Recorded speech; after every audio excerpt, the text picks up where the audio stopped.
লাতিন আমেরিকার দেশ ভেনেজুয়েলা ঘিরে আবারও উত্তেজনা ছড়াচ্ছে আন্তর্জাতিক অঙ্গনে। এবার সরাসরি স্থলাভিযানের ইঙ্গিত দিয়েছেন মার্কিন প্রেসিডেন্ট ডোনাল্ড ট্রাম্প। তিনি ঘোষণা করেছেন ভেনেজুয়েলার ভূখণ্ডই হতে পারে যুক্তরাষ্ট্রের পরবর্তী লক্ষ্যবস্তু। এতে নতুন করে প্রশ্ন উঠেছে, ভেনেজুয়েলায় কি হতে যাচ্ছে পরবর্তী রণক্ষেত্র?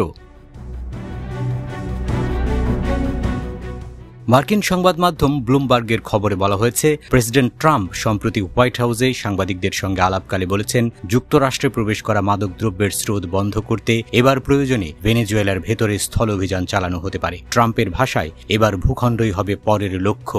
এই বক্তব্যের মাধ্যমে তিনি ইঙ্গিত দিয়েছেন, এখন থেকে কেবল সাগর নয়, স্থলভাগেও হামলা হতে পারে তথাকথিত মাদক চক্রের ঘাঁটিতে। এই সময় তিনি প্রতিরক্ষামন্ত্রী পিট হেগসেথকে নির্দেশ দেন কংগ্রেসকে পরিকল্পনার বিষয়ে অবহিত করতে। যদিও তিনি সরাসরি কোনো অভিযান ঘোষণার কথা বলেননি, তবে তাঁর বক্তব্য থেকে ধারণা পাওয়া যাচ্ছে মার্কিন সেনাবাহিনীকে ভেনেজুয়েলার ভেতরে অবকাঠামোতেও আঘাত হানার অনুমতি দেওয়া হতে পারে। ট্রাম্প বলেছেন, আমরা তাদের মেরে ফেলব যারা আমাদের দেশে মাদক আনছে, তারা লাশ হবে, একেবারে লাশ। এমন কড়া হুঁশিয়ারির পর স্বাভাবিকভাবেই প্রশ্ন উঠেছে, এটা কি নতুন কোনো যুদ্ধের সূচনা? এরই মধ্যে ভেনেজুয়েলার প্রেসিডেন্ট নিকোলাস মাদুরো কঠোর প্রতিক্রিয়া জানিয়েছেন।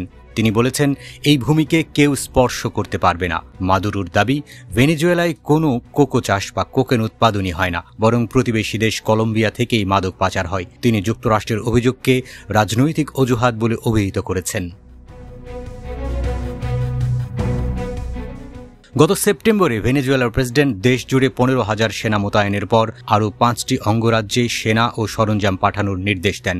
এটি মূলত যুক্তরাষ্ট্রের প্রথম নৌ হামলার জবাব হিসেবেই দেখা হয়। এর আগে দক্ষিণ ক্যারিবীয় সাগরে যুক্তরাষ্ট্র অন্তত 6টি নৌকায় হামলা চালিয়েছে, যেগুলো মাদক পরিবহনে ব্যবহার হচ্ছিল বলে দাবি করে ওয়াশিংটন।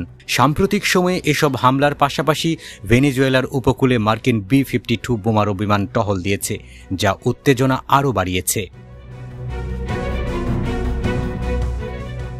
ট্রাম্প প্রশাসনের এই পদক্ষেপের সঙ্গে অনেকেই অতীতের ঘটনাগুলোর মিল খুঁজে পাচ্ছেন। 2001 সালে যুক্তরাষ্ট্র সন্ত্রাসবাদের বিরুদ্ধে যুদ্ধের নামে আফগানিস্তানে অভিযান চালায়। 2003 সালে ইরাকে গণবিধ্বংসী অস্ত্রের অভিযোগে হামলা চালায়। 2011 সালে লিবিয়ায় সরকার পতনে সহায়তা করে। এবার ভেনেজুয়েলার ক্ষেত্রেও অনেকে বলছেন, মাদক বিরোধী অভিযান হয়তো সেই পুরনো কৌশলেরই নতুন রূপ। বিশ্লেষকরা বলছেন, ভেনেজুয়েলার বিপুল তেল সম্পদ যুক্তরাষ্ট্রের দীর্ঘদিনের আগ্রহের কেন্দ্রবিন্দু। তাই মাদক বিরোধী যুদ্ধের নামে হয়তো ওয়াশিংটন রাজনৈতিক ও অর্থনৈতিক প্রভাব বিস্তার করতে চাইছে। অন্যদিকে ভেনেজুয়েলার রাষ্ট্রীয় টেলিভিশনে এক সাক্ষাৎকারে মাদুরো বলেন, ভেনেজুয়েলার 90% মানুষ যুক্তরাষ্ট্রের হুমকি প্রত্যাখ্যান করেছে। আমরা আমাদের আইন মেনে চলি, কেউ আমাদের সার্বভৌমত্বে হস্তক্ষেপ করতে পারবে না।